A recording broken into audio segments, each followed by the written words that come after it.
여러분 안녕하십니까? 여러분들께서 고대하시고 기다리시는 김현민 기자님과 더불어 이야기해보는 원투펀치 TMF 투머치 풋볼 시간이 돌아왔습니다. 이 위대한 저자분들의 이름이 나와 있는 책이 있어요. 이 책이 굉장히 전통이 깊은 가이드북이죠? 예, 이번이 딱 20주년입니다. 와, 20주년. 예.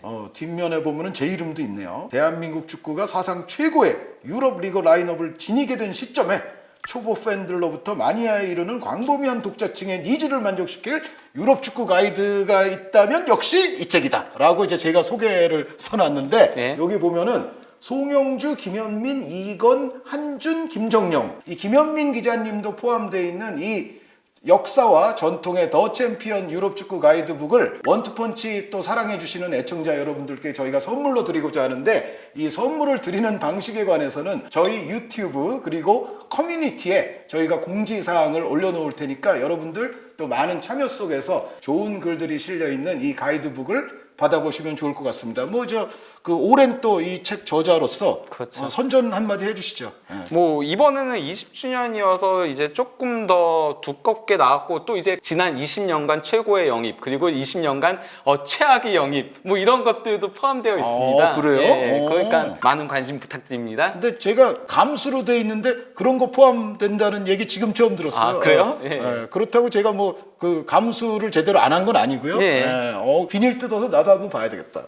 하여튼 그렇습니다. 네. 자, 오늘 주제는 뭐 분명합니다, 그냥. 예. 네. 이거 북런던 더비 얘기 안 할 수가 없지 않습니까? 그렇죠. 예. 네.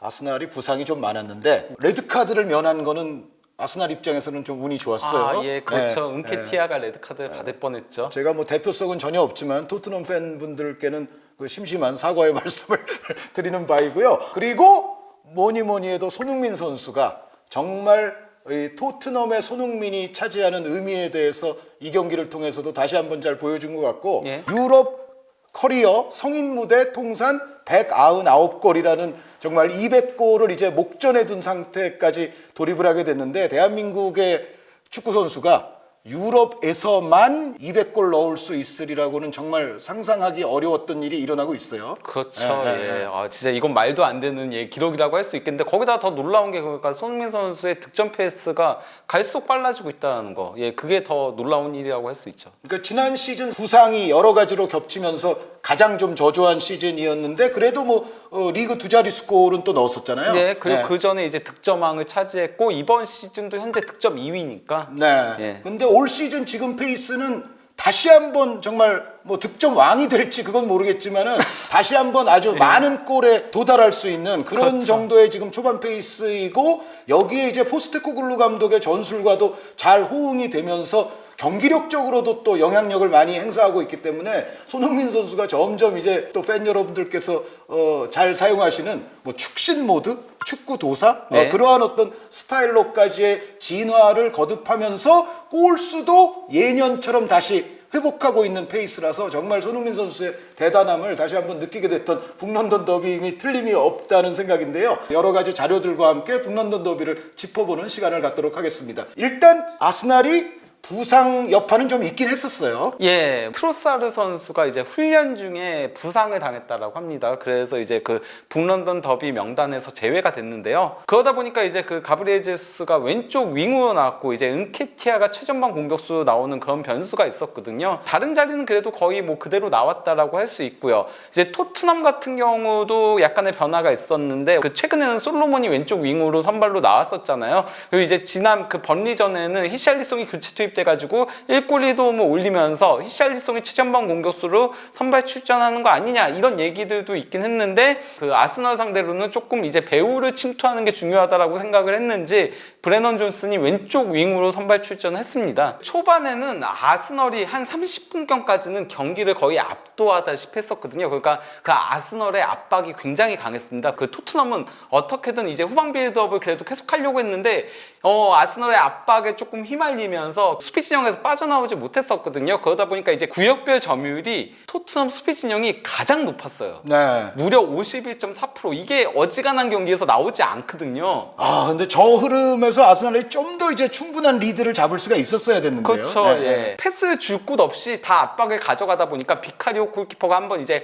롱킥을 시도했는데 그게 라야 골키퍼한테 그대로 넘어갔을 정도로 말 그대로 거의 30분 동안은 토트넘이 경기를 풀어나가지 못했다라고 봐도 무방하거든요. 네, 지금 이 그림상에서도 비카리오 선수가 패스 경로를 선택할 것이 사실상 마땅치 않은 그런 네. 모습들이 잘 볼 수가 있고요. 그리고 특히나 이제 그 라이스가 메디슨을 거의 전담 마킹하다시피 했었거든요. 그러면서 이제 메디슨을 계속 따라다니면서 괴롭히다 보니까 메디슨이 계속 밀려서 수비 진영까지 내려가기도 하고 또 이제 미스들도 조금 나오긴 했어요. 그래서 메디슨이 한 30분까지는 좀 부진했었거든요. 이 과정에서 이제 그 로메로의 자책골이 나왔었는데요. 사카가 측면에서 이제 아이솔레이션 공격을 굉장히 많이 했었어요. 그러니까 원래 아스날은 왼쪽에 마르티넬리, 오른쪽에 사카 둘이 이제 그 1대1을 굉장히 많이 치는 측면을 벌리는 공격들을 많이 하는데 이 경기는 이제 그 마르티넬리도 없어서 사카가 이걸 거의 전담하다시피 했었는데 우도지의 조금 압박이 아쉬웠죠. 좀 붙어줬어야 되는데 간격을 둔 데다가 이제 그 베나이트가 이제 뒤쪽으로 이제 오버래핑이 가니까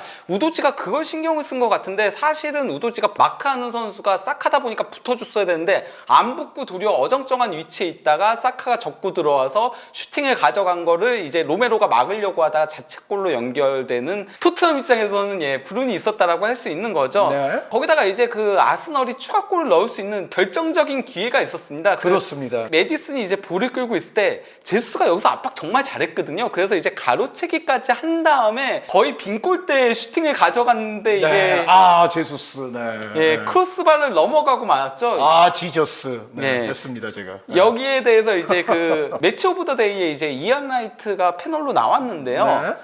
여기서 골 들어갔으면 2대0 됐으면 경기가 어떻게 됐을지 모른다. 그럴 가능성이 충분히 네. 있죠. 네. 근데 이 기회를 놓친 게 굉장히 컸다라고 얘기를 하면서 이번 시즌 그 아스널의 아쉬운 부분에 대해서 얘기를 하는 겁니다. 빅찬스 메이킹 자체도 좀 적고요, 아스널이. 거기다가 슈팅의 이제 그 득점 전환율 자체도 11%밖에 되지 않는 거거든요. 사실은 아스날이 지금 뭐 무패가도 이거 또 상위권 순위에 올라 있기는 하지만 다른 상위권 팀들과 비교할 때는 득점 자체가 적어요. 네, 그렇죠. 그렇기 때문에 아스널이 맨시티와 우승 경쟁을 하려면은 이 부분을 개선시켜야 된다라고 얘기했는데 사실 아스널이 지난 시즌부터 이런 문제가 있긴 했었죠. 그러니까 맨시티의 혼란 없는 버전에 좀 가깝다라는 느낌이 들 정도다 보니까. 네, 그리고 이제 제수스 선수가 뭐 아시다시피 처음부터 이제 좋은 컨디션으로 시즌을 출발한 것이 아니었고 네. 여기에 하베르츠 선수, 네. 얘기하기 싫습니다. 네. 어쨌든 이제 그런 부분들 때문에 결국은 경기력만큼의 득점포가 터지지 못하면서 사실은 아스날이 지금 골득실이나 이런 것도 다른 팀한테 조금 밀려 있잖아요. 그렇죠, 예. 네, 그런 아픔이 좀 있습니다. 이런 가운데 이제 38분경에 토트넘이 역습으로 한번 결정적인 득점 기회를 맞이하거든요. 클룹세스키가 볼을 끌다가 뒤에서 돌아 들어가는 이제 손흥민 선수를 향해 전진 패스를 찔러줬고 여기서 사실 저는 손흥민 선수가 슈팅을 가져갈 줄 알았거든요. 근데 이타적으로 컷백을 준 거를 브레넌 존슨이 슈팅을 가져갔으나 이걸 라야 골키퍼가 한 골 막는 선방이었죠, 이거는. 저거는 뭐 슈퍼 세이브를 넘어서 슈퍼맨 세이브가 나왔어요. 그런데 딱 이 슈팅을 기점으로 토트넘의 이제 기세가 살아나기 살아났어요. 시작했습니다. 네. 혼전 상황에서 우도지가 이제 전진 패스 줬고 여기서 메디슨이 돌아서는 그 동작이 네. 굉장히 좋았죠. 네. 그래서 이제 돌아서면서 사카를 제치고서 컷백 준 거를 손민 선수가 상대 수비가 3명이나 있었음에도 그 명장면이었어요. 예, 네. 그냥 방향만 바꾸는 슈팅으로 동점골을 넣은 거였습니다. 네, 예전에 이제 우리가 손캐 조합 이런 얘기를 많이 했었는데 손매 조합 아니면 이제 메디소니 네. 조합 뭐 이제 그렇게 부를 수 있을 정도로 메디슨 선수와 손흥민 선수의 합이 굉장히 좋다는 것이 또 이 장면에서도 증명이 됐습니다. 예. 이런 가운데 그 후반전 킥오프와 동시에 라이스와 이제 비이라가 빠지고 예, 조르지니와 하베르츠가 들어왔는데요. 네, 저는 여기서 이 경기 안 될 줄 알았습니다. 네. 예, 그 라이스 선수가 뭐 알고 보니까 이제 등 부상 쪽이 조금 있었다라고 하더라고요. 예, 그러니까 라이스 선수가 부상이 아니면은 뺄 이유가 뭐 예. 제로인 선수 아닙니까? 예. 그래서 나갔을 때는 몸 상태에 문제가 있구나라는 것은 알았고 여기서 이제 들어올 선수가 조르지뉴 선수였다는 점. 네. 물론 조르지뉴 선수도 이제 아스날 선수로서 뭐 안 사랑하는 건 아닌데 어쨌든 이런 정말 빡빡한 경기, 그리고 토트넘도 아주 강력한 지금 기세를 타고 있는 팀이기 때문에 네. 라이스 없이 버틸 수 있을까? 걱정은 좀 됐었어요. 뭐 비에이라 대신에 하베르츠 넣은 거는 그래도 어느 정도 납득이 가는 교체였다라고 생각합니다. 비에이라가 전반전 내내 조금 영향력이 부족했었거든요. 그가 상대 압박에 좀 밀리는 장면들이 있었기 때문에 그래도 하베르츠가 그래도 공중볼 경합이라던가 이런 것들은 잘해줬어가지고 이거는 이해는 갔지만은 이제 라이스 빠지고 조르지뉴가 들어온 게 이게 조금은 아스날한테는 악재가 됐다라고 할 수 있겠는데요. 라이스가 빠지고 조르지뉴가 들어오니까 메디슨이 마침내 자유로워졌습니다. 그렇습니다. 네. 공간이 확실하게 열리는 장면들이 발생을 했었거든요. 그러니까 조르지뉴 선수가 메디슨 정도의 플레이메이커를 수비적으로 맡아줄 만한 수비적 역량이 안 됩니다. 사실 조르지뉴는 패스를 뿌려주는 선수죠. 네. 그거 원툴이에요. 네. 그러다 보니까 이제 전반전과 후반전의 토트넘의 그 평균 위치를 보면요. 평균 위치 자체가 달라요. 전반전은 전체적으로 그래도 내려가 있었고 특히 메디슨이 내려가 있었는데요. 후반전 와가지고 메디슨이 거의 손민 선수랑 투톱처럼 올라가 있죠. 그리고 어떻게 보면 토트넘은 역으로 라이스가 조르지뉴로 바뀐 그 약점, 거기를 토트넘은 아마 또 의식적으로 공략하려고 했을 거예요. 네, 거기다가 이거는 이제 그 손민 선수가 스퍼스 플레이어와의 인터뷰에서 얘기를 했거든요. 후반전 시작할 때 아스널의 미드필더가 바뀐 걸 보고서는 메디슨한테 우리 더 공격적으로 압박하자. 그러면 뭔가 나올 수 있을 것이다 했는데 그게 진짜 적중했어요. 예언 적중. 그라운드 내 감독, 그라운드 내 사령관 손흥민. 실제 그렇게 표현하더라고요. 그래도 먼저 골이 나온 건 또다시 아스널이었습니다. 그러니까 그 50분경에 그 코너킥 공격 상황에서 이제 그 로메로가 이제 핸드볼 반칙을 범했죠. VAR 결과 핸드볼 반칙으로 이제 페널티킥이 선언됐고 사카가 이제 그 차분하게 중앙으로 이제 골을 넣으면서 그러면서 다시 아스널이 앞서 나갔는데요. 근데 이제 사카 선수 이거 저는 처음에 했을 때는 괜찮았어요. 네. 또 했을 때는 제가 약간 뜨악했거든요. 이거 또 하지는 말았으면 좋았겠다. 예. 네. 메디슨 선수와 이제 어느 정도 얘기가 됐다는 말이 있긴 하더라고요. 예, 그 잉글랜드 대표팀에서 같이 뛰었을 때 그래도 두 번이나 한 거는 조금 그것도 처음 하고 실점했는데 두 번째는 하지 말았어야 됐어요. 네, 이런 가운데 이제 곧바로 1분 뒤에 아스널의 실수가 나왔죠. 사실 그가 조르지뉴가 받았을 때 충분히 양쪽으로 패스를 줄 만한 경로들이 있었거든요. 근데 여기서 볼을 끌다가 압박에 들어오니까 조르지뉴가 패스를 줄 경로가 사라져가지고 조금 끌다가 메디슨한테 가로채기를 당했고 그대로 이제 메디슨이 치고 들어오다가 패스를 준 거를 손민 선수가 이거 그래도 쉽지 않은 슈팅이었거든요. 라야랑 이제 그 거리가 간격이 좁았기 때문에 하지만 구석으로 차분하게 골을 성공시켰습니다. 네, 협력 압박에 이은 또 어시스트의 골까지 또 메디소니 라인이 작동을 했습니다. 예. 근데 이제 그 사카의 골부터 손흥민의 골까지 걸린 시간이 단 98초였습니다. 네, 요거부터 따지면은 아마 더 짧을 거예요. 그렇죠. 네. 예. 요거 거의 킥오프하고 바로였으니까요. 토트넘 같은 경우도 교체 카드를 조금 활용할 수밖에 없었는데요. 먼저 그 63분경에는 존슨이 이제 햄스트링 부상을 당해서 그래서 이제 솔로몬으로 교체가 됐고요. 또 이제 79분경에 손흥민하고 메디슨이 나가고 호이비에르하고 히샬리송이 들어왔었거든요. 물론 메디슨은 그 전에 약간 조금 부상 의심되는 장면이 나왔었잖아요. 그렇죠. 근데 손흥민 선수 빼가지고 이거 대체 왜 뺐지 싶었는데 여기에 대해서 이제 그 포스테코글루 감독이 끝나고 나서 인터뷰에서 얘기를 했죠. 존슨은 햄스트링 부상이고 그래서 스캔해봐야 되고 손흥민과 메디슨도 경기 전에 몸 상태가 100%가 아니었다. 이 얘기를 했었거든요. 그러니까 뭐 어느 정도 출전 시간을 조금 조율을 할 생각이었던 것 같아요. 네, 그리고 이전에 또 히샬리송 선수로 인한 어떤 득을 또 봤던 경험이 있으니까요. 네. 그 아스날 같은 경우도 추가 시간 7분경에 이제 그 사카를 빼고 스미스로를 넣었는데 이것도 사카가 아킬레스 쪽에 불편함을 조금 호소한 부분이 있다라고 하더라고요. 뭐 큰 부상은 아니라고 하고 이거는 그가 사카 선수가 계속 달고 있다라고 얘기를 하더라고요. 아르테타 감독이. 근데 이때 교체도 사실은 이제 아스날 입장에서는 사카도 뭔가 조금 이제 불편함이 발생했구나라는 느낌은 있었어요. 왜냐하면 어차피 뭐 시간 얼마 안 남았는데 굳이 여기서 가장 또 위력적인 사카 선수를 뺄 이유는 없었기 때문에 네. 네, 이런 약간의 몸 상태의 불편함이 있었을 확률은 기본적으로 높았습니다. 네. 근데 뭐 아스날 같은 경우는 부상자가 맨유나 첼시보단 적거든요. 첼시 베스트 11이 다 부상이잖아요. 그렇죠. 네, 네, 네. 예, 하지만은 좀 안 좋은 부분이 있다면은 중복 포지션에 맞아요. 예, 네, 네. 왼쪽 윙의 트로사르와 마르티넬리 그리고 수비형 미들의 파티와 라이스 둘 중에 한 명만 있었어도 예, 훨씬 나았을 텐데. 그러게 말입니다. 네, 네. 근데 어쨌든 손흥민 선수 축하합니다. 네. 근데 뭐 경기 기록을 전체적으로 놓고 보면은 그래도 백중세였다라고 할 수 있습니다. 뭐 슈팅 숫자 13대 13 동일했고요. 유효 슈팅도 6대 5로 아스널이 하나 더 많았을 뿐이고 대신 점유율은 53대 47로 토트넘이 더 우위였고요. 근데 이거는 조금 그건 있어요. 토트넘이 조금 더 수비 진영에서 점유율을 많이 하다 보니까 그래서 점유율이 더 높아진 부분은 있었고 그럼에도 불구하고 전체적인 이 경기에 대한 감상은 토트넘의 포스테코글루 감독의 전술이 이제 토트넘에 이식이 된 이후에 결과적으로는 점유에서도 뒤지지 않았잖아요. 예. 이런 부분들이 이제 토트넘이 더 긍정적인 축구를 하면서 아스날과 치고받고 화끈한 승부로 결국 예. 무승부 마무리됐다는 이 전체적인 느낌은 그래도 아스날이 조금 잃은 게 있는 것 같고 토트넘은 예. 나름 기분이 좋을 수 있는 그런 결과 같습니다. 예, 실제 뭐 매치 오브 더 데이 같은 그런 분석 프로그램만 아니라 이 프리미어리그 공식 그 홈페이지에도 칼럼이 올라왔거든요. 거기에서 이제 뭐라고 표현들을 다 했냐면요.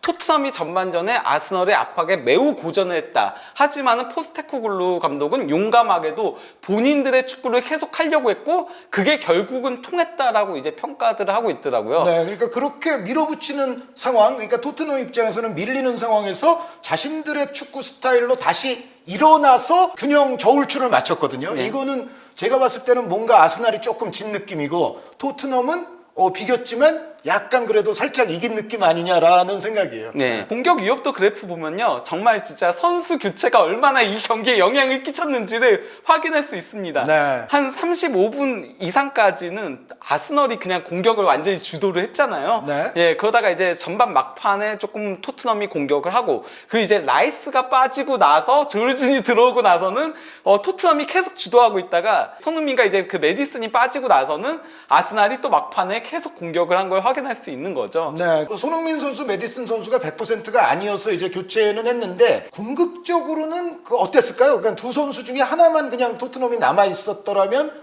아스날이 조금 더 위협도를 느끼지 않았을까요? 네, 저는 그 손흥민 선수 뺀 게 그것도 조금 있다라고 생각을 해요.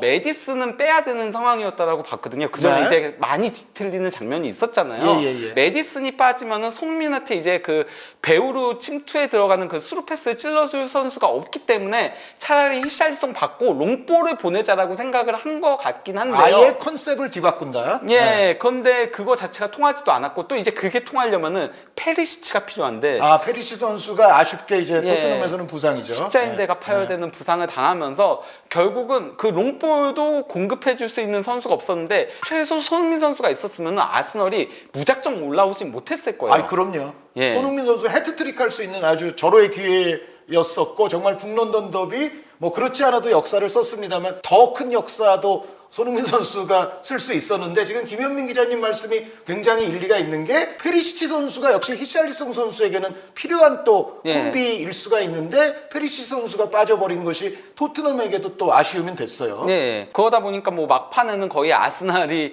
가둬놓고 계속 코너킥 올렸죠. 경기 전체로 놓고 보면은 저는 그래도 아스널이 팀적으로는 더 완성된 팀이란 걸 볼 수 있었다라고 할 수 있겠는데요. 그냥 뭐 패스맵을 보더라도 아스널이 조금 더 그래도 패스 연결들이 더 원활하게 됐고 반면 이제 토트넘 같은 경우는 왼쪽 공격은 좀 많이 죽은 그런 모습들이 있었죠. 네. 존 14라던가 이제 하프 스페이스 공략도 아스널이 더 잘한 것들을 확인할 수 있긴 합니다. 그리고 이제 그 압박도 아스널이 더 효과적이고 좋았다라고 할 수 있거든요. 그래서 이제 하이 턴오버가 이제 상대 실수 유발해서 공격하는 거를 얘기를 하는 거잖아요. 그 지표에서도 아스널이 훨씬 더 높게 나왔는데요. 2배 이상으로요. 그럼에도 토트넘이 무승부를 거둘 수 있었던 원동력은 바로 손흥민 선수가 네. 극강의 효율성을 보여줬다는 겁니다. 이 경기에서 손흥민 선수가 볼 터치는 평소보다 적었어요. 18회 밖에 되지 않았었거든요.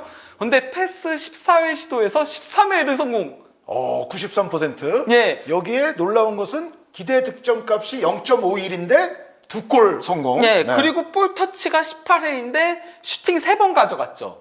그 정도면 역시 효율이 굉장히 높은 거죠. 네, 거기다가 유효 슈팅이 2번이었고 저 그 슈팅 차단된 것도 수비를 비껴 맞고서 옆구를 맞아요. 때렸거든요. 그래서 3개 다 굉장히 위협적인 슈팅이었고 찬스 메이킹도 2번 했는데 그중 1번이 빅 찬스 메이킹이었습니다. 그 정도로 극효율의 축구를 보여줬다라고 할 수 있는 거죠. 손흥민 선수가 이건 온플레이 상황에서의 이제 그 득점 찬스 패스 리시브가 가장 높았죠. 베나이트 선수 같은 경우도 뭐 손흥민 선수와 거의 그래프가 비슷하게 나오지만은 저는 이제 세트피스가 많이 포함되어 있다 보니까 공격 시퀀스 관여에 있어서도 손흥민 선수가 파페사르, 부카요 사카 그리고 메디슨과 함께 공동 1위를 기록했는데 여기서도 조금 주목해볼 부분이 손흥민 선수가 어쨌건 간에 그 빌드업 과정보다는 직접적인 슈팅과 이제 그 찬스 메이킹에서 5회를 기록했다는 거. 직접적으로 득점 찬스에 관여하는 그런 모습들을 보여줬다는 거죠. 그거는 가장 많이 기록한 게 바로 손흥민 선수라고 할 수 있겠습니다. 반면에 이제 사르 선수 그리고 비수마 선수가 저 빌드업에서 샷으로 이어지는 그 과정에서 관여가 또 많이 됐어요. 그러면서 이제 그 손흥민 선수는 다양한 기록들을 세웠는데요. 에미레이츠 구장 신축하고 나서의 토트넘 선수는 최초로 이제 멀티골을 넣은 선수 등극했고요. 에미레이츠를 넘어서 이제 하이버리까지 다 합치더라도 이제 토트넘 선수는 1993년 존 핸들이 이후 아스널 원정에서 멀티골을 넣은 첫 토트넘 선수로 등극을 했다라고 할 수 있겠고요. 손흥민 선수가 뭐 토트넘 전체 역사에서도 이제는 길이 남을 선수가 되는 것 같아요. 그리고 또 이제 그 손흥민 선수가 이 경기에서 멀티골을 넣으면서 이제 그 프리미어리그 기준으로 따지더라도요. 앙리와 베일과 그리고 로빈 반 페르시를 제치고 북런던 더비 최다골 4위에 올랐습니다. 그렇습니다. 그리고 EPL 성립하기 이전에 잉글랜드 1부 리그 기록까지 하더라도 지금 5위에 올랐네요. 이건 공식 대회 다 FA컵이라던가 리그컵까지 다 합쳐서도 이제 그 5위인 거거든요. 저기 옛날 분이 한 분 들어갔어요. 바비 스미스. 그렇죠. 근데 이제 손민 선수가 사실은 아스널한테 약했어요. 2018-19 시즌까지는 도움 하나가 전부였거든요. 근데 이제 아르테타 감독 부임하고 나서 북런던 더비에서 9경기 6골 4도움을 올리고 있습니다. 물론 이제 손흥민 선수가 그 이전 시즌에도 사실은 굉장히 뭐 유럽 무대 나가서도 잘하고 그러긴 했지만 손흥민 선수가 궤도에 오른 시점이 아르테타 감독이 또 부임한 시점과 약간 결부되는 면도 없지 않아는 있어요. 그렇죠. 그런 부분도 있다라고 보이고요. 또 이제 그 손흥민 선수가 맨시티한테도 강하잖아요. 그렇죠. 과르디올라와 비슷한 스타일의 제자가 딱 지휘봉을 잡으니까 이제는 아스날에게도 무지하게 강해졌다. 그 아르테타 감독이 홈에서만큼은 토트넘한테 한 번도 패하지 않았었거든요. 특히 이제 3연승을 이루고 있었는데 그 에미레이츠 홈에서 이번에 아쉽게 무승부에 그친 거죠. 근데 무승부에 그치긴 했는데 제 솔직한 감상은 김현민 기자님은 그래도 내용적으로는 아스날이 압박이라든가 찬스 메이킹이 더 좋았다고 말씀을 하시지만 저는 끝나고 나서 휴 했어요. 솔직히 약간 지는 각도 좀 보였었거든요. 느낌상. 그리고 이제 손민 선수가 이걸 넘어서 이제 토트넘 선수 역대 프리미어리그 최다골 2위는 뭐 그대로 이어가고 있는 거고요. 106골로요. 그리고 이제 프리미어리그 전체로 놓고 보더라도 이제 공동 28위죠. 그리고 또 이제 그 토트넘 선수는 공식 대회 최다골 6위 150골을 달성을 했습니다. 그런데 저기 해리 케인 선수 한 명을 제외하면 다 아주 옛날 분들이거든요. 그렇죠. 그러니까 토트넘이 뭐 아시다시피 장구한 역사를 지닌 클럽인데 거기서 골수가 6번째다. 이거는 대단한 일이죠. 그렇죠. 사실은. 거기다가 뭐 계속 이제 토트넘에서 뛴다면은 마틴 치버스까지는 넘어설 수도 있지 않을까. 이건 공식 대회 기록인 거니까요. 마틴 치버스 선수는 60년대 잉글랜드가 축구 잘할 때 또 잉글랜드 대표 선수입니다.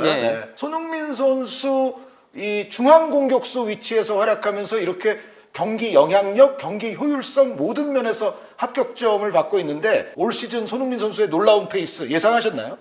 저도 사실은 예상을 못했죠. 왜냐면은 어쨌건 간에 그 케인하고의 그 찰떡궁합도 있었는데 그것도 조금 빠졌고 또 이제 케인이 빠지면은 손민 선수한테 좀 집중 견제가 많이 올 거라고 생각을 했었거든요. 그럼에도 이제 손민 선수가 굉장히 이제 팀 플레이도 발전한 모습을 보여주고 있고 또 이제 본인이 먼저 이제 솔선수범해가지고 공격을 진두지휘하는 그런 모습들도 보여주고 하면서 한 단계 더 이제 발돋움한 모습들이 보이기 때문에 저도 정말 깜짝 놀라고 있습니다. 워낙 워낙 득점률은 저희가 잘 알고 있었잖아요. 네. 근데 뭐 드리블이라던가 그리고 찬스 메이킹이라던가 그 전까지는 사실 손흥민 선수가 케인의 패스를 받아서 마무리하는 쪽에 조금 더 집중을 했었거든요. 근데 지금은 도리어 본인이 수비들을 끌어당기고서 패스 주는 그런 모습들도 상당히 잘 보여주면서 경기에 끼치는 영향력 자체가 커진 것들이 한 단계 더 발돋움한 게 아닌가 싶은 생각이 듭니다. 네. 포스테코글로 감독도 얘기했지만 리더로서도 굉장히 네. 그가 좋은 역할을 하고 있다라고 생각을 하거든요. 그러니까 팀의 리더하면은 뭐 예전에 그 유명한 로이킨 같은 정말